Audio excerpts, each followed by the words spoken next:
circle. Definition: in a plane, locus or path or trajectory followed by a point such that its distance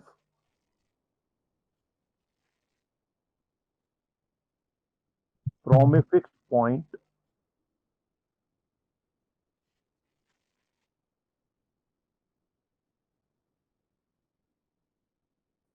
is always constant.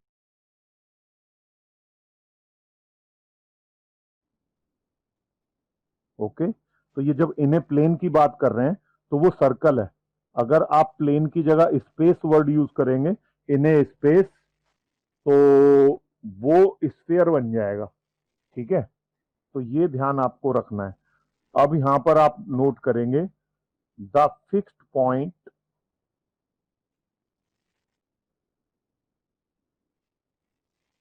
Is called centre of the circle and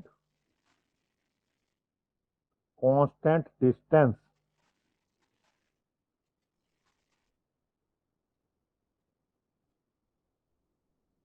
is called radius of the circle. Okay, तो इसकी equation derive करके हम आपको दिखाएंगे। आप देखिएगा कैसे। यहां पर हमने इसको हटा दिया, यहां से ये यहां पर रख दिया हमने। ठीक, यहां पर एक पॉइंट हम ले लेते हैं। This point is fixed point C, और यहां पर हमने एक पॉइंट ले लिया P। इसके कोऑर्डिनेट्स हम ले लेते हैं x1 y1, x1 y1, और ये C जो फिक्स्ड पॉइंट है इसके कोऑर्डिनेट हमने ले लिए h के। तो C को P से हम ज्वाइन करेंगे लाइक दिस। तो ये CP डिस्टेंस हमेशा कांस्टेंट रहेगा। C पॉइंट जो है वो फिक्स्ड है और P पॉइंट मूव करेगा। तो जो P पॉइंट मूव करेगा वो ऐसे ऐसे मूव करेगा लाइक दिस। P पॉइंट ये मूव करेगा C पॉइंट के चारों ओर, so that this CP distance is always constant. तो इससे हम इक्वेशन ऑफ सर्कल डेराइव करेंगे। आप ध्यान से देखिएगा, ये CP है, P पॉइंट मूव कर रहा है, तो P पॉइंट C के चारों ओर मूव कर रहा है, C पॉइंट फिक्स्ड है। तो डेफिनेशन सर्कल की ये कहती है कि distance of A point P from a fixed point C is always constant. Okay, तो P पॉइंट का जो पाथ आएगा, रेड कलर से मैंने ये डॉटेड पाथ जो आपको दिखाया है, ये सर्कल आ जाएगा। ओके, और इसकी इक्वेशन क्या होगी? तो डेफिनेशन हम अप्लाई करेंगे। देखिएगा ध्यान से कैसे। आप यहां पर लिखेंगे, देखिएगा, by definition this CP distance, mod ले लेते हैं क्योंकि distance is always positive, CP distance is always constant. Okay, तो ये डिस्टेंस हमेशा कांस्टेंट रहेगा। तो इसको हम कांस्टेंट डिस्टेंस है तो R मान लेते हैं। से हमने इसको एज्यूम कर लिया कि ये डिस्टेंस R है। तो डिस्टेंस फार्मूला 10th क्लास में आपने पढ़ा है, CP डिस्टेंस विल बी, तो देयर फॉर पाथ और लोकस कहते हैं इसको, of point P that is x1 y1 is x minus h whole square plus y minus k whole square is equal to r square। तो ये आपकी जो equation आ गई है, ये आपकी सर्कल की इक्वेशन आ गई है। तो it is equation of the circle. अब लोकस और पाथ क्या होता है एक बार समझिएगा। P पॉइंट यहां पर है, थोड़ी देर बाद वो P पॉइंट यहां आ जाएगा और इसके कोऑर्डिनेट हो जाएंगे x2 y2। Okay, after some time P point will be here, इसके कोऑर्डिनेट हो जाएंगे x3 y3 and so on. तो पी पॉइंट यहां पर ऐसे ऐसे मूव कर रहा है, तो x1 x2 x3 ऐसे चलता जाएगा xn तक, n पॉइंट है और n जो है इनफाइनाइट हो रहा है, इनफाइनाइट पॉइंट्स हो रहे हैं, ठीक है। तो हमने इसको जनरलाइज कर दिया, x1 y1 एक फिक्स पॉइंट है, इसकी जगह दूसरा पॉइंट होगा x2 y2। तो जनरलाइज जब इसको करेंगे तो ये इक्वेशन आ जाएगी, इसको इक्वेशन ऑफ द सर्कल कहा जाता है, equation of circle.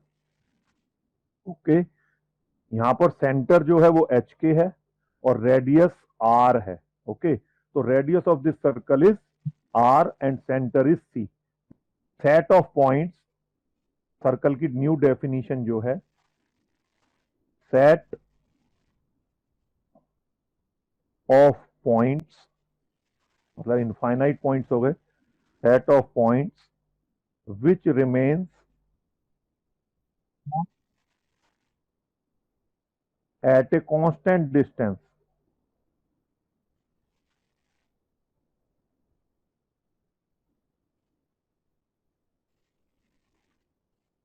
is called a circle।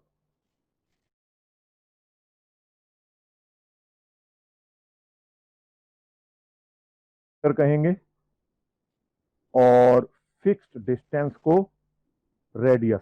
तो यहां पर इसमें आप देखेंगे कि सर्कल की डेफिनेशन जो है इसमें स्टैटिक है, मतलब एक पॉइंट फिक्स है और इस फिक्स पॉइंट के चारों ओर इनफाइनाइट पॉइंट्स हैं, there are infinite points around this, like this infinite points are there.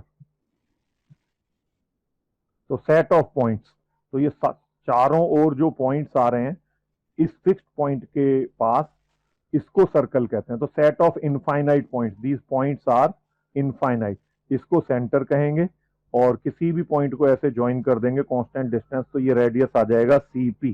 तो ये दोनों डेफिनेशन सर्कल की हमने आपको बता दी हैं।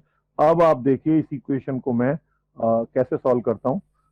इसके ब्रैकेट्स ओपन करेंगे तो ये हो जाएगा विच implies x square plus h square minus 2hx। फिर दूसरा ब्रैकेट ओपन करेंगे तो आएगा Y square plus k square minus 2ky, और राइट साइड को आर स्क्वायर ऐसे ही रहेगा। ओके, विच इंप्लाइज, अब इसको सिंप्लीफाई कर लेंगे, इसको फिर सिंप्लीफाई करेंगे थोड़ा, x square plus y square plus 2 minus h, ऐसे लिखेंगे, x plus 2 minus k y plus h square plus k square minus r square bracket में इज इक्वल टू 0। ठीक है, तो अब यहां पर हम पुट कर देंगे इसको, माइनस एच को जी, माइनस के को एफ, और इसको पुट कर देंगे सी। तो which implies x square plus y square plus 2gx plus 2fy plus C is equal to 0, where हमने g को पुट किया है माइनस एच, f को पुट किया है माइनस के, और c को पुट किया है H square plus k square minus r square. तो ये जो इक्वेशन आ गई है आपकी, इसको हम कहते हैं general equation of the circle. Very important, it is called general equation of the circle. तो इस इक्वेशन में इस वाली इक्वेशन में तो सेंटर होता है एच के, और जो रेडाई होती है, रेडियस कहते हैं इसको, वो होता है आर। इस वाली इक्वेशन में सेंटर क्या होगा देखिएगा, इस इक्वेशन में सेंटर होता है माइनस जी माइनस एफ, क्योंकि यहां पर आप देखेंगे माइनस जी और माइनस एफ करेंगे तो वो एच के आ जाएगा, है ना। तो ये सेंटर हो गया। और रेडाई क्या होगी, रेडियस, ये बहुत इंपॉर्टेंट है। रेडियस हो जाएगा आपका g square plus f square minus c, okay, minus c under the root. तो ये जो पॉजिटिव आएगा ये सेंटर और रेडियस होगा। प्रॉब्लम 1, ठीक है। Find the equation of the circle with centre 3 2 and radius is equal to 9 unit. Okay, ये आपको सेंटर दे रखा है। तो देखिए कैसे करेंगे। x-3 whole square plus y-2 whole square is equal to R square, that is 9 square. तो इसको सिंप्लीफाई कर लेंगे, ये आ जाएगा x square plus 9 minus 6x, और इस ब्रैकेट को खोल लेंगे, y square plus 4 minus 4y minus 81 हो जाएगा इज इक्वल टू 0। इसको हम सॉल्व कर लेंगे तो ये हो जाएगा x square plus y square minus 6x minus 4y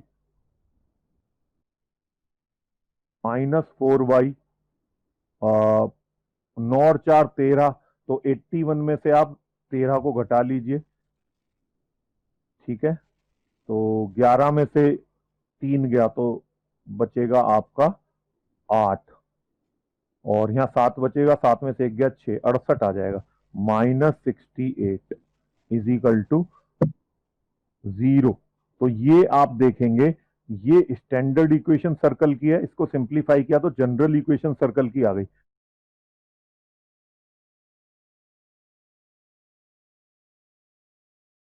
अब इसको रिवर्स करते हैं, रिवर्स इन द सेंस इसका सेंटर और रेडियस निकालते हैं। पेपर में मान लो ये आ गया कि आपको ये इक्वेशन दे दी, ठीक है।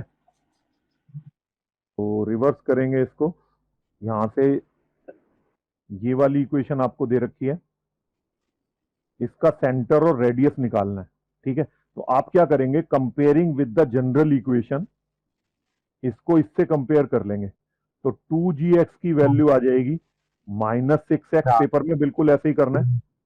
2fy की वैल्यू आ जाएगी -4y, और c की वैल्यू आ जाएगी -68। ये समझ में आ गया आपको,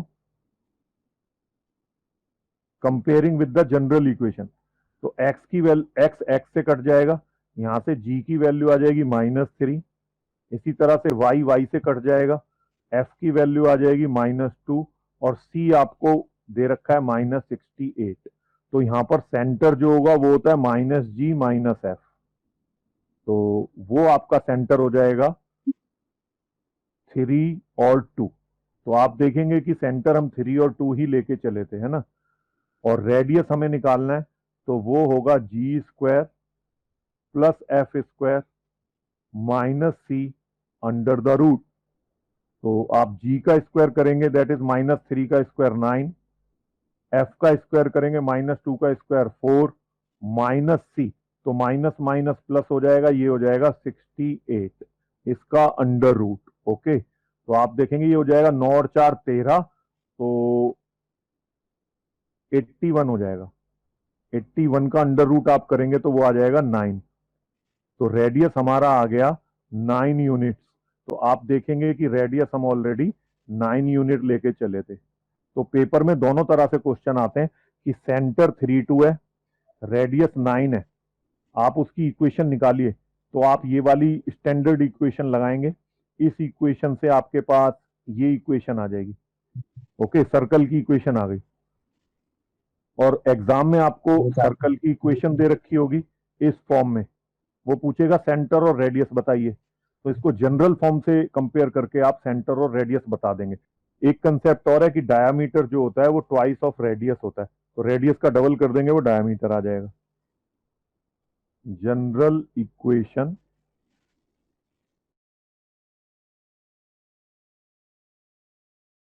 that is ax² plus 2hxy plus by² plus 2gx plus 2fy plus c is equal to 0।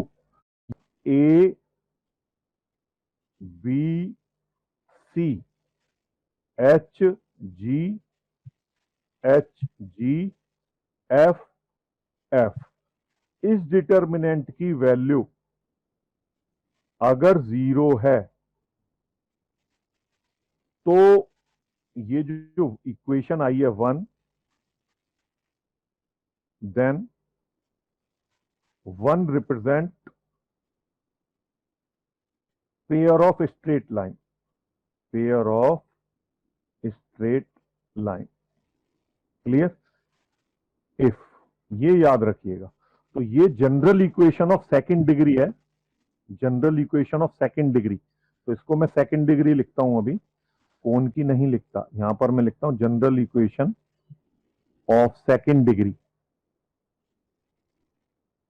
क्योंकि एक्स और वाई की पावर यहां पर 2 है तो इसलिए इसको सेकंड डिग्री कहा गया है। ये बहुत इंपॉर्टेंट है। तो ये वाली इक्वेशन अगर इस डिटर्मिनेंट की वैल्यू 0 है तो ये पेयर ऑफ स्ट्रेट लाइन को शो करेगी। तो मतलब इस कोन को, बर्थडे कैप को वर्टिकली बीच में से 2 पार्ट कर दिए जाएं तो ये जो साइड्स आएंगी, एक साइड ये और एक साइड ये पेयर ऑफ स्ट्रेट लाइन आएगा। 2 लाइनें हो गई स्ट्रेट लाइन जो वर्टिक्स पे काटेंगी। ठीक है? और if this determinant is not equal to 0, तो ये डिटर्मिनेंट मैं यहां पर कॉपी कर रहा हूं। Okay, very important concept. So if this determinant is not equal to 0, ये 0 नहीं है, then equation 1 represent a conic section को वो रिप्रेजेंट करेगी। तो पहली बात तो ये चेक करना है कि वो डिटर्मिनेंट 0 ना हो। ओके, फिर यहां पर अब वेरियस केस आते हैं। फर्स्ट केस आज हमने सर्कल पढ़ा है ना? तो यहां लिखता हूं फर्स्ट सर्कल। सर्कल को कब रिप्रेजेंट करेगी? जब h की वैल्यू 0 हो और a बराबर b हो। जनरल इक्वेशन में आप देखेंगे h को 0 पुट करेंगे तो xy टर्म नहीं आएगी और a और b बराबर होते हैं। तो सर्कल की जो जनरल इक्वेशन है उसके अंदर एक्स स्क्वायर और वाई स्क्वायर का कॉफिशिएंट हमेशा बराबर होगा। X square plus y square, H की वैल्यू 0 होती है हमेशा सर्कल की इक्वेशन में, तो ये बचेगा 2gx plus 2fy plus c is equal to 0। ये जनरल इक्वेशन ऑफ सर्कल है जो हमने आपको बताई। तो कोनिक की इक्वेशन से ये कैसे आती है वो इसमें बताया गया है। यहां पर आप नोट करेंगे एक्स स्क्वायर और वाई स्क्वायर का जो कॉफिशिएंट है वो हमेशा बराबर होगा। ऐसा नहीं होगा कि यहां पर 3 है और यहां पर 9 है, ऐसा बिल्कुल नहीं होगा। दोनों जगह 3 होगा या दोनों जगह 9 होगा। तो एग्जाम में मल्टीपल चॉइस क्वेश्चन आ सकता है कि इस सर्कल का सेंटर और रेडियस निकालो। तो आप अगर निकाल के आते हैं तो गलत करेंगे, क्योंकि यहां पर एक्स स्क्वायर का कॉफिशिएंट 3 है और यहां वाई स्क्वायर का कॉफिशिएंट क्या है 7। तो ये सर्कल की इक्वेशन है ही नहीं। समझ गए मेरी बात?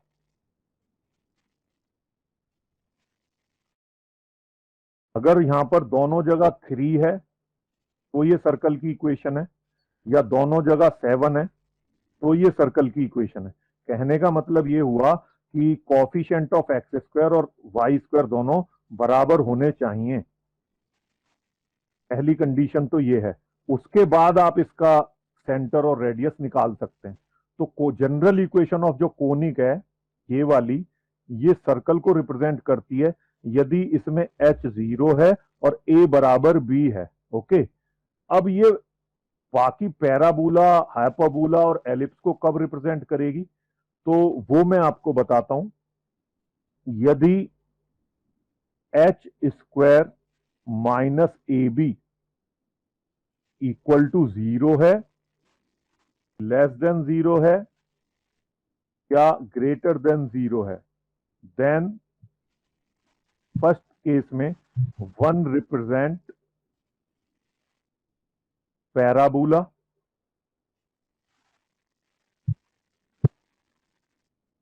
और इसमें देन 1 रिप्रेजेंट एलिप्स और थर्ड केस में इक्वेशन 1 रिप्रेजेंट हाइपरबोला।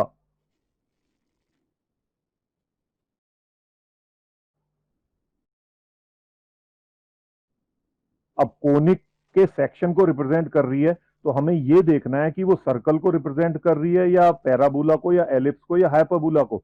तो अगर h की वैल्यू 0 और a और b बराबर है तो वो सर्कल को रिप्रेजेंट कर रही है।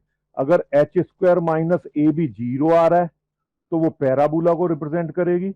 अगर ये लेस देन 0 आ रहा है तो एलिप्स को रिप्रेजेंट करेगी और अगर ये 0 से बड़ा है तो हाइपरबोला को रिप्रेजेंट करेगी। अब एग्जाम में आपको एक इक्वेशन दे दी 3x square plus 9xy plus 4y square plus 8x plus 12y plus 1 is equal to 0। अब ये जनरल इक्वेशन है सेकंड डिग्री की। अब हमें ये नहीं पता कि ये स्ट्रेट लाइन को शो कर रही है, पेयर ऑफ स्ट्रेट लाइन को, सर्कल को रिप्रेजेंट कर रही है या पैराबोला को या एलिप्स को या हाइपरबोला को। तो इसमें हमें क्या करना पड़ेगा, ध्यान से देखिएगा। a की वैल्यू यहां पर 3 हो गई और b की वैल्यू 4 हो गई और 2g 8 है तो g की वैल्यू 4 हो गई और 2f तो f की वैल्यू 6 हो गई और c की वैल्यू यहां पर 1 हो गई और 2h तो h की वैल्यू हो गई 9/2 9/2 है ना। तो मैं इसको 8 कर देता हूं, 9/2 8/2 करेंगे तो ये हो जाएगा हमारा 4। ठीक है, तो ए बी सी इसकी वैल्यू हमने निकाल ली। अब यहां पर देखेंगे h की वैल्यू 0 नहीं है तो ये हमें पता लग गया कि ये सर्कल नहीं है। पहली बात, ये सर्कल नहीं है क्योंकि h की वैल्यू आ रही है और a और b आपस में बराबर नहीं है। जब सर्कल नहीं है तो ये पेयर ऑफ स्ट्रेट लाइन होगा। h square minus A B इसकी वैल्यू निकाल लेंगे, ये हो जाएगा 4 चौक 16 माइनस ए बी 4 तिया 12 और 12 16 में से जाएंगे तो 4 आएगा और 4 ग्रेटर देन 0 है। तो इसका मतलब ये जो इक्वेशन हमने यहां बॉक्स में बंद की है ये हाइपरबोला की इक्वेशन है। तो पेपर में आएगा कि हाइपरबोला के वेरियस पार्ट आप निकालिए, तो आप उसके वेरियस पार्ट निकाल देंगे। ओके, तो आपको ये पता लग गया कि ये हाइपरबोला की इक्वेशन है।